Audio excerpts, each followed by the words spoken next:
Bismillahirrahmanirrahim. Assalamu alaikum. Dear students, in today's lecture, we will cover linkage and recombination between two genes, and this is part of our main topic, genetic mapping. So, in genetic mapping,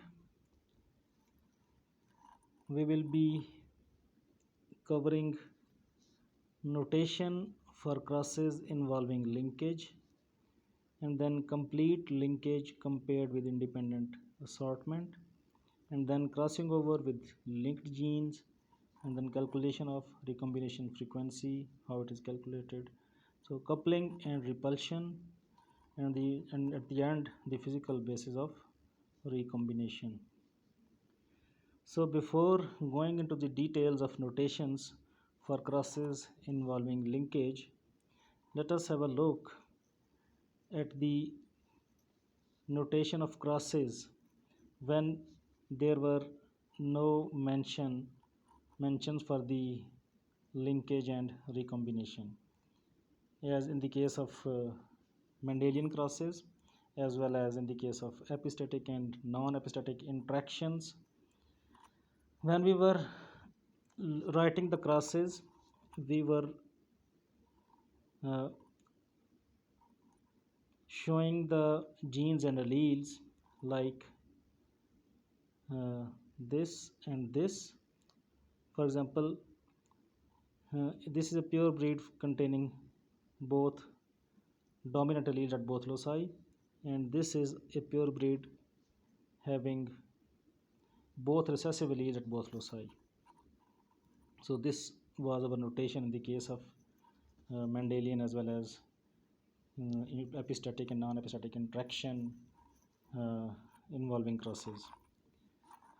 So let us have a look at the cross. So if in the parental generation this individual is crossed with this individual, so when gametes are formed, in the gametes capital A, capital B and small b, these are the two types of gametes. So when fertilization takes place, and then in the F1 generation progeny is produced, and this progeny is heterozygous for both loci. So this progeny will be exhibiting the phenotype of this this parent. So when this F1 individuals, these F1 individuals are self-crossed, so during the gamete formation, again there is gamete formation, and this gamete formation, when uh, these types of combinations are produced, then these are the same combinations like the parental combinations. So in this case there is no recombination. But if new combinations are produced like these, capital A small b or small a small b containing gametes, so these are new combinations, and they are said to be recombinants. So recombination always results in the production of new combinations, and these new combinations are recombinant gametes. So when there will be recombination, so new combinations will arise, and when there is no recombination, so parental combinations will be present. And this recombination is produced by meiosis during the late prophase 1. In meiosis 1, when physical exchange of chromatids, part of chromatids occurs, then this produces the recombinant gametes, and you can clearly see that this recombination, then when during anaphase, chromosomes are going on two ends, then they are containing the recombinant chromosome, this one, and this one, and this one, they are containing the recombinant chromosomes. And during meiosis 2, when during anaphase 1 centromere divides and then gametes are formed, there are 50% gametes which are containing the recombinant allele and 50% are containing the non-recombinant alleles. This one and this one is non-recombinant, and this one, these are recombinants. So meiosis is the tool which is helping in creating the recombination, and recombinants are formed because of this meiosis. So when we will be writing the alleles involving linkage, then we will transform our this notation into this one. So these two lines are indicating two separate chromosomes, and this allele A and this allele A, they are two alleles of the same gene on the same locus, and they are facing each other on the same chromosome. And similarly this B and this B, and similarly this small a and this small a, and this small b and this small b. So when this these parents are crossed during the F1, and when F1 progeny is produced after the gamete formation and then fertilization, so this combination of alleles is giving us a heterozygous progeny during the F1. So in the F1 progeny, both loci are having heterozygosity, but they are present on the same chromosome and they are present nearby.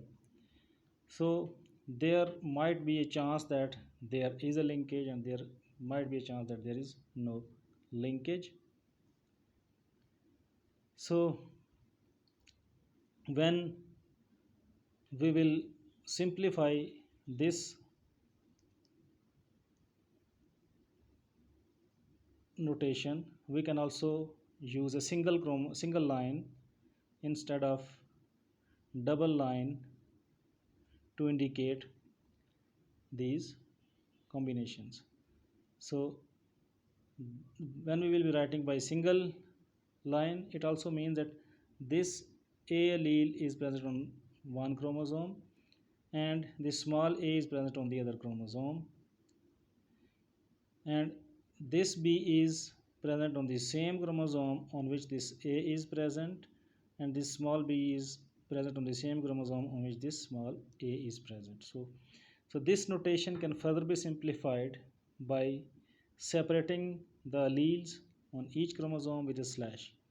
So we can also write like this, that this AB is present. This means that this A and B are present on the same chromosome, and this small a and small b are present on the other chromosome. So during writing of these combinations, please keep in mind that if we will be writing like this is wrong notation, because in this notation we are having capital A and small a on the same chromosome, but this is wrong because the alternate allele for this small a, capital A, is present on the other chromosome. It is not present on the same chromosome. So similarly this B and small b cannot be on the same chromosome. And similarly, if we are writing capital A and capital B on the same chromosome, so we cannot write like that we small b under the capital A, because this small b is alternate allele for this capital B, and this small a is alternate allele for this capital A. So this small b should be here and this small a should be here. So this should be in mind, otherwise there will be difficulties for interpreting the crosses. So now coming towards the linkage compared with the independent assortment. So if we look at an example of a tomato plant in which a pair of genes are linked and one pair is affecting the type of the leaf, and when small m allele is present it will produce mottled leaves, and it is recessive to an allele that is producing normal leaves, capital M allele.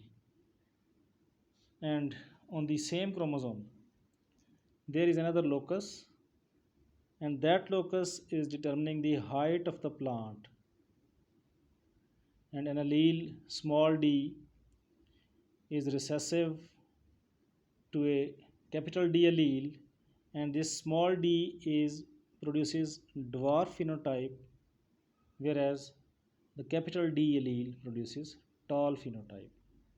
So these are two genes. One is affecting the type of the leaf, and second gene is affecting the tallness of the gene. And uh, in the locus which is affecting the type of the leaf, capital M is dominant over small m, and capital M produces normal leaves, whereas small m produces mottled leaves, which are slightly different from the normal leaves.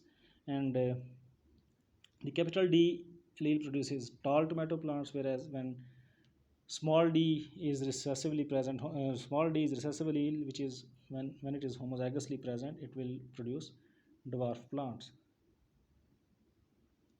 So if we will test for linkage, so then we will perform a test cross, and performing the test cross requires a plant that is heterozygous for both traits. So for getting a plant that is heterozygous for both traits, so what can be done? So first of all, two pure breeds are needed. So these can be obtained by crossing both phenotypes for several generations. So in the parental combinations, this plant is having both dominant allele at both loci, and this is having recessive phenotype at both loci. Recessive plant is when crossed with the dominant phenotype and both are pure breeds. Then during the in the F1 generation, heterozygotes are produced, and in the heterozygous individuals, normal leaves and tall plants are produced. So in F1 progeny, all the plants are with normal leaves, and because this M is coding for the normal allele, so all the plants have normal alleles and normal leaves, and this capital D is coding for the tall plants, so all the plants are tall and with normal leaves, tall with normal leaves. So leaves are also normal and plants are tall. And when test cross is done, in the test cross you already know that a recessive plant is plant recessive at both loci is crossed with a heterozygous. So when these are crossed, what will be the result? So there are two scenarios. If genes are linked and if genes are not linked, they are unlinked. So if they are linked, then it means that there is no crossing over, and when they are unlinked, it means that they are assorting independently. So when this heterozygous plant is crossed with this recessive plant, when gametes are formed, non-recombinant gametes are produced. But in the case where there is independent assortment, there are some new types, new recombinants, new combinations. So in the we can see that in the case of this plant, this cross, there are all parental combinations in the gametes. But in this plant, when there is independent assortment, so when the uh, gametes are formed, so alleles are independent to combine. So this first combination is non-recombinant because MD, capital M capital D, and in this also small m small d. But capital M small d and small m capital D, these are two new combinations. These are not present in the parental generations. So now let us see what progeny is, what type of progeny are produced.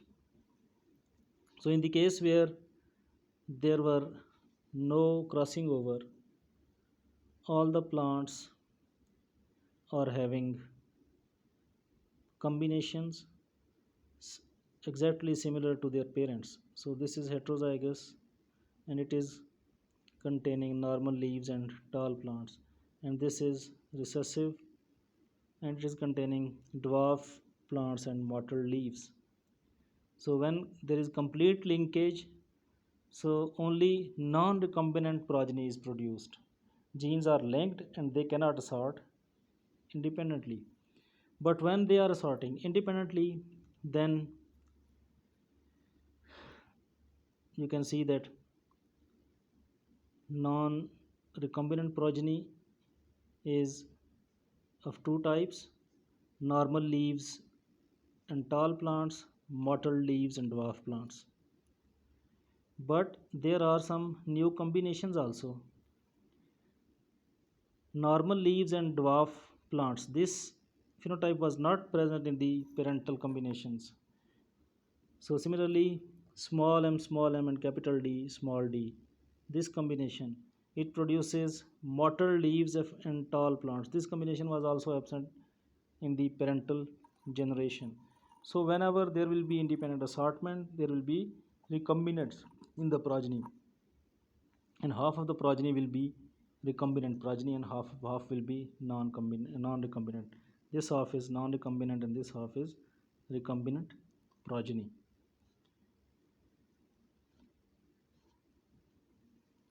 So in summary, a test cross in which one of the plants is heterozygous for two completely linked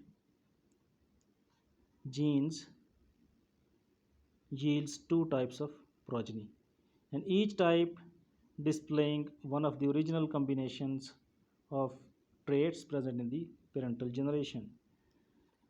Whereas in the case of independent assortment, in contrast, it produces two types of recombinant progeny and two types of the non-recombinant progeny in equal proportions.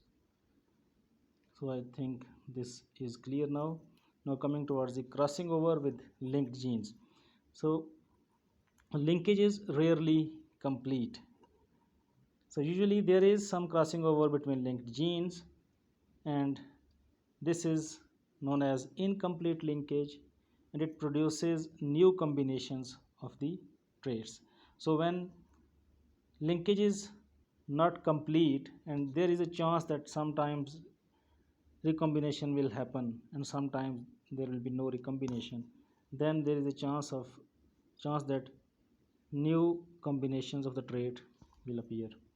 So crossing over is the exchange of genetic materials. Crossing over is a phenomenon in which exchange of genetic material between non-sister chromatids takes place, and this takes place during the prophase 1 of meiosis. So crossing over is a very important phenomena which is involved in creating the recombinants during gamete formation.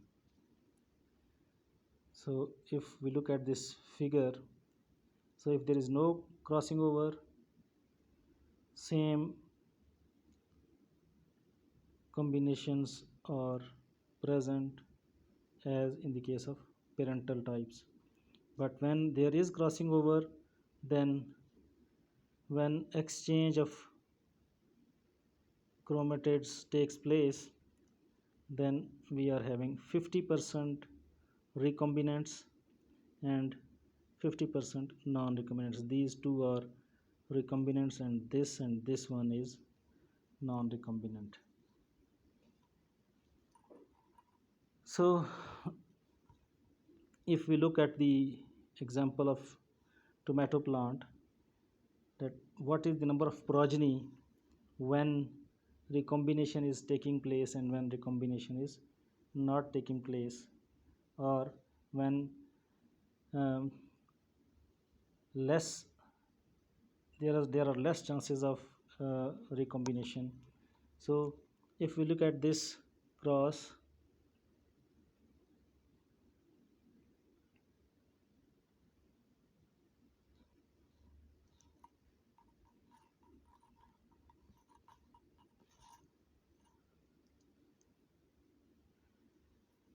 so let us have a look at this figure. In this figure we can clearly see that when a normal leaves producing tall plant is crossed with a mottled leaves producing and dwarf plant, then during the crossing over, if no recombination is taking place, then parental combinations are produced, and if crossing over is taking place, then new combinations will be produced. And when crossing over is taking place, these are the parental combinations, whereas these are the new combinations. So after fertilization, when new combinations are produced, so there are two types of progeny: non-recombinant progeny and recombinant progeny. So in the case of non-recombinant progeny, parental combinations are present, and the number of progeny is far higher than the number of progeny in the recombinant form. So it means that with linked genes and some crossing over, non-recombinant progeny is predominating. So more plants will be with parental combinations, but there, because some events, crossing over events have occurred, so they have also produced some new combinations in the form of non-recombinant progeny.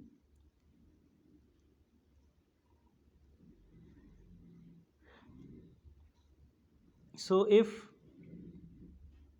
these genes are not linked, they are present far apart, then we will look that this recombinant progeny can be more compared with this non-recombinant progeny. So now coming towards the calculation of recombination frequency. So the percentage of recombinant progeny produced in a cross is called the recombination frequency, and it can be calculated by using this formula. So recombinant frequency is equal to number of recombinant progeny divided by the total number of progeny multiplied by 100. So it is a very easy formula. For example, if we calculate the frequency of recombination in the previous example of tomato plants, so 8 plus 7, these were our recombinant progeny, and this is our total progeny. So when we will be multiplying this by 100, then we can calculate easily that the 12% of the progeny is recombinant. So in this way we can calculate easily the percentage of recombinant and non-recombinant frequency. So this is very easy formula. So now coming towards the next topic, coupling and repulsion. So this is also a very important topic. So in crosses of linked genes, the arrangement of alleles on the homologous chromosome is critically important in determining the outcome of the cross. So its example is Leucelia cuprina. It is an Australian blowfly, and we will look at the inheritance of two linked genes in this fly. So in this species there are two loci, and one locus is determining the color of the thorax. Purple thorax is produced by a recessive allele small p, and it is recessive to the normal green thorax allele small p plus. And a second locus is determining the color of the puparium. A black puparium coded by small b is recessive to the normal brown puparium, which is coded by the b plus allele. So these two loci are located very close together on the second chromosome in this blowfly species. So suppose that we are test crossing a fly that is heterozygous at both loci with a fly that is homozygous recessive at both loci. So now because these genes are linked, there are two possible arrangements on the chromosomes of the heterozygous fly. So first possibility is that dominant allele for green thorax and brown puparium might reside on the same chromosome. Both dominant alleles are present on the same chromosome. Green thorax coding and brown puparium coding genes are present on the same chromosome. And recessive alleles for the purple thorax and black puparium, they are residing on the other homologous chromosome. So in this situation, when we will be writing the alleles, so this form will result. So both dominant alleles are present on one chromosome and both recessive alleles are present on the homologous chromosome. So this arrangement in which wild alleles are found on the one chromosome and mutant alleles are found on the other chromosome is referred to as the coupling or the cis configuration. So this configuration is cis configuration, or this is also known as the coupling configuration. So alternatively, if one chromosome might bear the alleles of green thorax and black puparium, one dominant and one recessive allele are present on the same chromosome, and on the other chromosome would carry the alleles for the purple thorax and brown puparium. So in this case, situation will be like this. So this is dominant allele and this is also dominant allele. Both dominant alleles are present on the opposite chromosomes. So this arrangement in which each chromosome contains one wild and one mutant allele is known as the repulsion or transconfiguration. So whether the alleles in the homozygous parent are in coupling or in repulsion, it determines which phenotype will be most common among the progeny of the test cross. So this thing is very important, and this configuration, it will affect the number of progeny in the cross. So for example, if alleles are in coupling, both dominant genes are present on the same chromosome, and if genes are present in repulsion, so at the time of gamete formation, recombinant and non-recombinant progeny will be produced, and in the progeny we can look at the figure that non-recombinant and recombinant progeny is produced in both cases, but their number is now differing. So for example, if they are present in coupling, then we can see that green thorax and brown puparium number is 40, but in the case of repulsion, green thorax and brown puparium number is 10. So there is a huge difference because of this repulsion and coupling configurations. So similarly, purple thorax, black puparium, and purple thorax, black puparium. This is 40 and this is 10. So this process of repulsion and coupling is having a great effect on the number of progeny.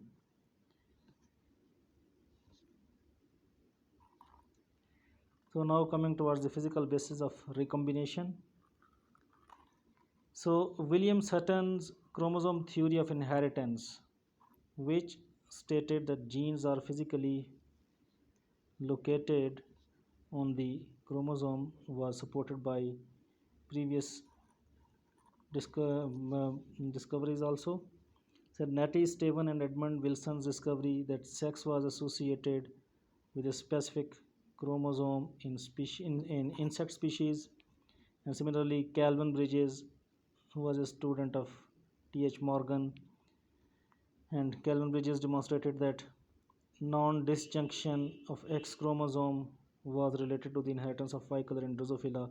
So these all discoveries supported the William Sutton's chromosome theory of inheritance. And further, the evidence that the chromosome theory is true was also came from the discovery of Creighton and Barbara McClintock, and they obtained evidence that intrachromosomal recombination was the result of physical exchange between chromosomes. So these two, Harriet Creighton and Barbara McClintock, they were working and they discovered a strain of corn plants that had an abnormal chromosome 9, and this abnormal chromosome 9 contains a densely staining knob at one end and a small piece of another chromosome attached to the other end. So this aberrant chromosome allowed them to visually distinguish the two members of a homologous pair. So they studied the inheritance of two traits in corn determined by genes on the chromosome 9. So these two traits were one locus at one locus, a dominant allele capital C was responsible for producing colored kernels, whereas a recessive allele small c produced the colorless kernels. And at the second locus, second linked locus, a dominant allele capital W X was producing starchy kernels, whereas the recessive allele small w small x produced waxy kernels. So they use these two traits to find the uh, physical basis of chromosome exchange.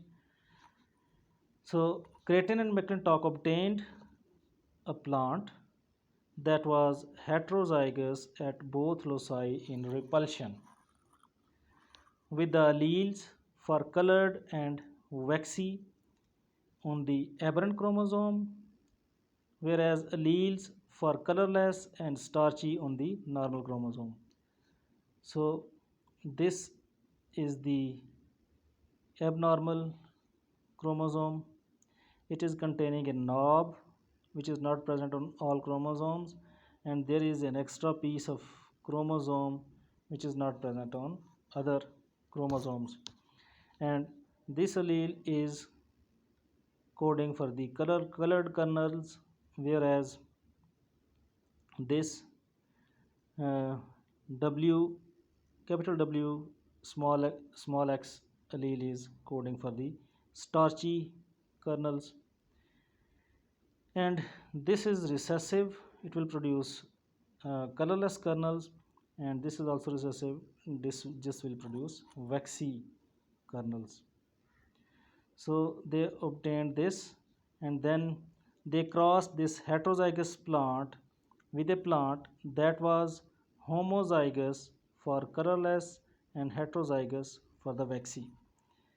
So first they obtained this one, and then they crossed with a plant that was homozygous for colorless, whereas heterozygous for the waxy. So this plant is colorless, is producing colorless kernels and starchy kernels. So when they crossed in the uh, results, this cross, they hypothesized that this cross will produce different combinations of traits in the progeny, but the only way that colorless and waxy progeny can arise is through crossing over in the doubly heterozygous parents. So if there is no recombination, then colorless and waxy progeny will not be produced. But in the results, they observed colorless and waxy progeny, and in the in this progeny they also got this when crossing over took place. So this wx was containing a portion of the chromosome was exchanged with this capital W small x. So when this was exchanged, then this dominant and these two dominants, this dominant and this dominant, they were present on the same chromosome, and this combination we can see in the colored and starchy progeny. So in this way they proved that there is a physical exchange between the parts of chromosomes, and in this results in producing the recombination in the progeny. So I think today's lecture is over. So please go through this lecture before coming to the online session, and we will meet during the question answer session. And if there will be any issue, there will be any question, then you can ask, and we will clarify on the online session. Thank you.